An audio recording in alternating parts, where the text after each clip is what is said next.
Hey guys, welcome to my channel. I hope you're all doing very well. So this weekend seems to be DC weekend because I literally just finished filming my review for Lucifer Season 5 Part 1, and now I found myself talking about the DC Fandome event that took place yesterday. There was a ton of stuff that came out of that event, but today we're going to be focusing on the big news, namely the 3 trailers that were released for Wonder Woman 1984, the Batman, and of course the Snyder Cut for Justice League. Now that brings me to a disclaimer that I very much need to preface this video with, and that is I'm not the biggest DC fan in the world.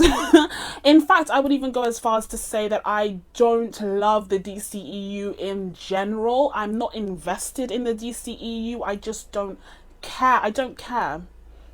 That might turn a bunch of you guys off, and in fact some of you guys might even literally turn off of this video. I hope that's not the case, because I hope you guys are open to different opinions when it comes to these franchises, these multi-billion-dollar franchises. Let's get real. They don't care. They don't care about what we think. Anyways, but yeah, I'm not the biggest fan of the DCEU. It's a situation where fool me once, shame on you. Fool me twice, I want a refund.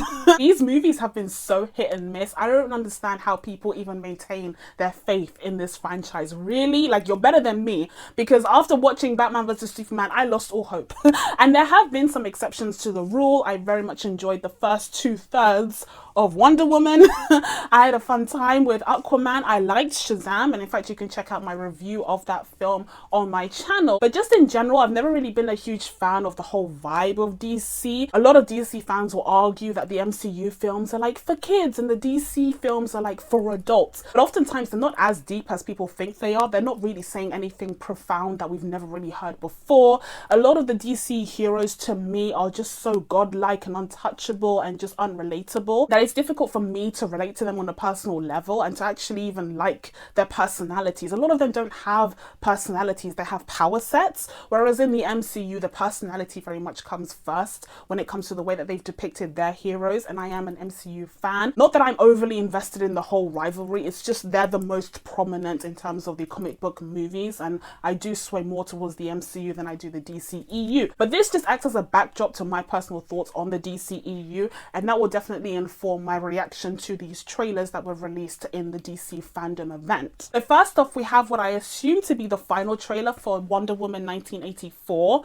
Now, I'm actually very much looking forward to this film. Like I said, I did enjoy the first 2/3 of the first Wonder Woman film. That final third was unfortunate. That final act was just, the film was so good, and then all of a sudden it dropped over a cliff. It was such a shame. But anyways, I did enjoy the first film, and so I am looking forward to seeing this sequel. Of course, we see that Wonder Woman is back and she's in the 80s, and I love how they're embracing that period and they're embracing the technicolor aspects to it, as well as all of these, you know, pop culture references, and the whole aesthetic of the film feels very 80s, and I very much enjoy that. Because one of the things that I very much dislike about the DCEU is its aesthetic. Its aesthetic to me is so displeasing, it's so ugly even. A lot of these films, especially Batman vs Superman and Justice League, we'll get into that in a second, they are so ugly. The cinematography is hideous. There'll be scenes that should look cool, should look beautiful, artistic, but because it's covered, it's saturated in this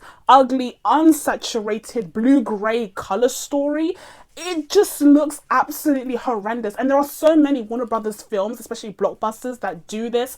I'm thinking, of course, of Batman vs Superman and the Justice League, but also films like The Legend of Tarzan that came out a few years ago, and even Guy Ritchie's King Arthur, The Legend of the Sword. Those films have such an ugly blue-grey aesthetic to them, and those color palettes are supposed to create a very gritty and authentic and grounded aesthetic to the film. Like, this is not just your granddaddy's King Arthur film, but instead it ends up looking rather aesthetically displeasing in my eyes. I much prefer some color, I much prefer some brightness to bring this world to life, and I think that's what Wonder Woman dipped into much better than a lot of these other films. And I think it's no surprise that the films that I prefer in this franchise are ones that aesthetically look more like the MCU than they do Batman vs Superman. Now, in terms of this trailer specifically, we finally did get a look at Cheetah. Now, I'm not a connoisseur of DC comics or any comics really. I'm a fan of comic book movies. I do not read comics, so I have no idea who Cheetah is. I don't know what her role is in the Wonder Woman mythos, but I'm interested to see what Kristen Wiig will do with this character. So far, I'm not overly impressed, if I'm being honest. It seems as though this character, you know, she wants to be like Wonder Woman. She's jealous of her abilities, and she's clearly riddled with all of these insecurities about herself, and so she overdoes it with this wish fulfillment thing, and she becomes a whole ass cheetah. Which I don't know who would sit there and think like, I wish one day that I could just be a cheetah, but DC seems to have this obsession with feline women, so I guess I shouldn't be overly shocked. But anyways, we do get a first look at this character in her whole cheetah form, and honestly it doesn't look that impressive. The CG looks rocky. First of all, the scene takes place in the dark, and this is just a classic way for animators of CGI to just hide any of the imperfections and the lack of perfection of the rendering. So I'm guessing it would look even worse during the day. I don't think it's ready yet for, especially not for the cinemas. Are you kidding? It looks so bad just on my 14-inch laptop. So in the cinema, and my question is, how come the CG looks so bad at this point? Because this film was supposed to come out 2 months ago. So if you're telling me that the CG still isn't ready, is that how we were supposed to see Cheetah 2 months ago in the cinema in like a 4K screen? Like, that's crazy. The only explanation I have for why Cheetah looks so bad is that perhaps this is a new scene that they've added in for the October release of the film. Either way, personally, I wouldn't dock off too many points if Cheetah did end up looking like that for the theatrical release of this film. I mean, one of my favorite MCU films of all time is Black Panther, and we all know that the CGI in the final act of that film could be refined just a little bit more. It's pretty shaky, so I can be pretty forgiving when it comes to bad CG. It just depends on what surrounds that CG, what surrounds those fighting sequences, because I'm gonna need a little bit more from Kristen Wiig than what I saw in this trailer. But in terms of Gal Gadot herself, I think she looks great. I think she's a really good Wonder Woman. I'm personally not the biggest stan of her portrayal of Wonder Woman, because she can be a little bit posy, a little bit voguey. There's definitely moments in this trailer where she's just standing there, especially in that all gold suit. She's like, yeah, I'm Wonder Woman. It's very posy to me. It doesn't feel like she's in the midst of an action sequence. She's just like... But then again, male characters also do this, so I'm not going to put too much blame on her. And also the fact that these films are directed by Patty Jenkins, a female director, gives me hope that she's not going to be excessively depicted through the male gaze. So overall, I was a fan of this trailer. I personally don't need any more from this film. I want this to be the final trailer, and then to go into the cinemas hopefully in October and see the film once and for all, because this film has been so highly anticipated for so long now that I'm kind of coming down from that high a little bit, and I just want to see it. I just want to see it at this point. I don't want them to reveal too many jokes in the role reversal that's taking place between Steve Trevor and Diana, because this time round it's him who finds himself in this unfamiliar period, as opposed to how she ended up in London in like the 1910s in the first film. I hope they don't rinse out all of those scenes in these trailers, because I really want to save it for the film. Okay, so next up, let's talk about Batman. Let's talk about Robert Pattinson. Now, this is our first real look at Robert Pattinson as the Batman in action. There have been photos and leaks and all sorts of things. I haven't seen a single one of them. I haven't been keeping up like that. I used to do that. I used to watch every single TV spot. I used to look at every single on-set photo. I used to be in it for both DC and Marvel films, but nowadays I just watch a trailer or two and then just go see the film, because I don't want to feel exhausted by the time that I get to the film itself. And that was kind of what was happening when I was constantly being inundated with content surrounding a 2-hour film, and by the time that I actually saw the film itself, it felt like I'd seen so much of it already. So I haven't seen much of this film at all, and in fact it's still in production after its hiatus because of COVID. So I'm really interested to see a full trailer from it, but that's probably where I'll stop. But just in terms of this little teaser that we got this time round, I'm actually really interested. I'm excited to see what Robert Pattinson does with this role. Now here's the thing, the reason why I sound so surprised is because guess what? I'm not a Batman fan.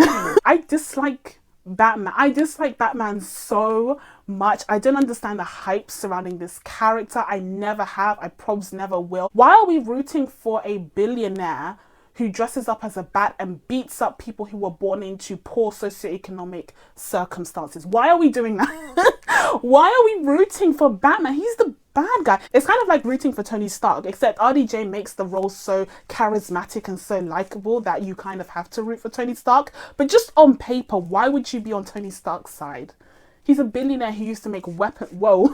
Anyways, I've never been a big Batman fan, but the fact that I'm actually interested in seeing what Robert Pattinson brings to this role, it says a lot. I think he looks pretty cool as Batman. The action sequences that we did get, the little tidbits that we were fed, were really cool and really aggressive and like deeply angry, which I enjoyed. I am a little curious about his portrayal of Bruce Wayne. I think his appearance was a little bit too disheveled and his whole demeanor was a bit too emo for me to buy him as Bruce Wayne. But then again, he's in a completely different part of his life than we've ever seen, I believe, in any of the other films. So maybe this kind of tracks in terms of the lore and in terms of the mythology of Batman. Like maybe he was in a darker, more depressive state during this time in his life, which is closer to when his parents died, as opposed to when we see him and he's already an established Batman, like the Ben Affleck version. By the way, I was never really the biggest fan of Batfleck, and the fact that he is coming back in Flashpoint, I believe,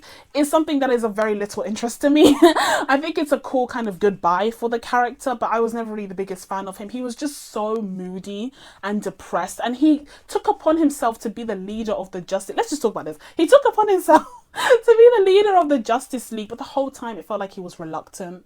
There would be moments where you could see the spark of a good leader in Ben Affleck's Batman, but then it was just overshadowed by this overall feeling of being depressed and moody and emo and disapproving, and I really disliked it. I think his action sequences were cool, but in terms of his portrayal as Bruce Wayne, I wasn't a fan. Honestly, good riddance. I'm actually interested to see what Robert Pattinson does with the role, but again, he's leaning very emo in this trailer, so hopefully that's not for the entirety of the film. And in terms of the world of Gotham that they're building around this Batman, I think it looks really cool. I mean, it's dark, it's dangerous, it's Gotham. We've seen it so many times. I really like the music in the trailer. I liked how they used that kind of chicken scratch writing for the 2021. That looked really cool, and they also incorporated those question marks, kind of hinting at the Riddler being the villain. But yeah, other than that, it's just more Gotham, isn't it? Andy Serkis is going to be Alfred in this film, and I believe we hear his voice, but we don't actually see him in the trailer. But I'm really excited to see that. I'm excited to see Andy Serkis portray the Alfred to Robert Pattinson's Batman, so that will be interesting. But overall, this is just another Batman movie, isn't it? They're all the same. I'm sorry, that might really upset you Batman fans out there, and you might be viciously typing, no, they're not, they're all different, Jean. But I'm just not the one. My favorite Batman film of all time, is the Lego Batman movie. I don't make the rules. And finally, this brings us to what I view as the pièce de résistance when it comes to all of the news that came out of the DC Fandome event. Of course, we finally got to look at the trailer for the Snyder cut of the Justice League. I'm laughing because you guys did it. Wow. All respect to you, because you actually made it happen. That's incredible. That is amazing. Now, setting aside the very sad and very serious reasons why Zack Snyder had to exit Justice League to begin with, I wasn't the biggest fan of the mishmashed version that we got in the theatrical release of this film. There were very clear elements to me that stood out as Zack Snyderisms versus Joss Whedon trying to patch things up and make things coherent as an overall story and an overall film. That film just... No. Because the thing is that people compare it to the Avengers, and I'm like, why are you insulting the event? I really dislike Justice League. I really dislike Justice. Ugh. I saw it a couple of times. The first time I saw it in the cinema, and I was like, oh, maybe this was a dream. Maybe this was a fever dream, or rather a nightmare. Maybe I walked into the wrong theater accidentally. Like, what's happening here? What's going on? Because this is supposed to be a contender for the first Avengers film, and I'm not seeing anything of value. Wow. And then I watched it the second time and I was like, oh no, I did watch the right film. It's just really that bad. It's so bad. There are elements in it where, again, you see the spark of what could have been, the potential. There were moments there where you just thought, oh, if only. But the final product that we did get in the theatrical release just wasn't it. And so we finally got a trailer for the highly anticipated, much demanded Snyder cut of Justice League. And I have to say, what What's the difference? I don't understand. What's the difference? Sure, there's like Dark Side and there's Steppenwolf and he's spiky now. Like his design has been changed. Also, the portrayal of the heroes again feels very godlike. It feels like the heroes are very substantial. Like they're beings to be feared and admired. A lot of the portrayal of Superman in the DCEU revolves around this like Jesus imagery, which they're obsessed with because they think it's this profound message about the way that we see superheroes as these godlike figures. That's something that DC is very much invested in that I don't really care about. But there's a lot of that in this trailer. Like you see Lois literally looking up at Superman like he's God, like he's Jesus. And like, I get it. We saw so much of that in Batman versus Superman. I'm just really tired of this whole messaging. Like I understand religious imagery. I get it. I get it. If only it was earned by this Superman, but it isn't. So like, what am I supposed to do with it? Like, stop. I get it. Anyway, we do see a little bit more of Cyborg's backstory, which looks interesting. That's something that I think is worth adding to, because Cyborg in the original, barely a character. He was a plot device. He was not a character. It's certainly not a member of the Justice League. So he definitely deserves a little bit more screen time and a little bit more explanation into his backstory. We also got a little bit more of a look at Ezra Miller's Flash, which I really disliked in the original theatrical cut of this film. He grated on my nerves. I wasn't a fan of him. I don't acknowledge him as my Flash. He's not my Flash. Grant Gustin is my Flash. This one, he's not my Flash. You can keep him. But we also got a small cameo from whom I'm assuming is Iris West. And it'll be interesting to see if she actually has a role in this film. Or maybe she's just like an insight into things to come. And then we also got a bit more of a look into how the team works together. And again, there's this emphasis of these godlike beings with these superpowers. And they're, raining down hell on their enemies. And then there's a little end sequence in the trailer where the Flash is like, this guy has faced so many powerful people. Like, what's chance do we stand? And Batman's like, we are going to do this. If anyone can do this, it's us, united. And I'm supposed to feel this sense of like, wow, I can't wait because I'm so invested in the Justice League, except I'm not. So my reaction was like, oh, we'll see how this goes this time round. And that's pretty much my thoughts on the Snyder Cut in general. I think it's pretty incredible. I think it is a testament to Zack Snyder's fans and the DCEU fan base, or at least the ones who really petitioned for this to come out. It's a testament to them because they actually made it happen. And finally, we'll get an answer to the question that everyone but me has been asking, which is, what would have happened if Zack had things his way, if things had fallen into place the way that he intended them to, and what kind of film, what kind of Justice League would we have gotten in that case? And I think I'm seeing a lot of the same imagery that I saw in Man of Steel, in Batman vs Superman, and honestly in the first Justice League as well. And so I'm not really expecting something that would be up my alley, but I may be proven wrong. Like, I'm open to seeing this version of the film, and I will definitely be posting a comparison on my channel. So even though that means I'll have to rewatch the theatrical cut. As a side note though, whilst I wasn't the most interested in what was going on screen, and I found it to be quite repetitive to the original Justice League cut, I will say that first of all, the music choice, Leonard Cohen's Hallelujah, genius. I had goosebumps all up my arm. It was an incredible song choice. Fantastic, amazing. And secondly, the visuals were very Snyder-esque, and I do think that they enhanced what was going on screen. He just has that style. I think he's a great visual director. I will say again, I'm not the biggest fan of that blue-grey color palette that he chooses for a lot of his films, and that Warner Brothers seems to favor for a lot of their blockbusters in general, especially Harry Potter as well. They also did this with a lot of the Harry Potter films, that kind of blue-grey aesthetic. I hate it. It's so ugly. I think I'm not the only one who hates that blue-grey aesthetic, because Joss Whedon even inserted this kind of red tone to the end action sequences in the theatrical cut of the film. So you can definitely tell the differences between the scenes that Zack Snyder had finalized with the blue-grey palette versus the red that all of a sudden appeared out of nowhere. And I will say, before I get criticized for being so anti-DC, there are still MCU properties that I genuinely don't care about. For example, Black Widow. I don't care. This is too late. It's several years too late. I'm very much looking forward to seeing Wonder Woman 1984 before Black Widow. Like, I genuinely just don't care. So that's it for me. Now that I told you guys my thoughts on the DC Fandome event and on the DCEU in general, I guess. It's time for you guys to let me know what you thought of this whole shebang down in the comments below. Please be sure to subscribe if you still want to after this video and turn on your notifications so that you can be notified when I post a new upload. Thank you guys so much for watching. I really appreciate it, and I will see you in the next one. Bye.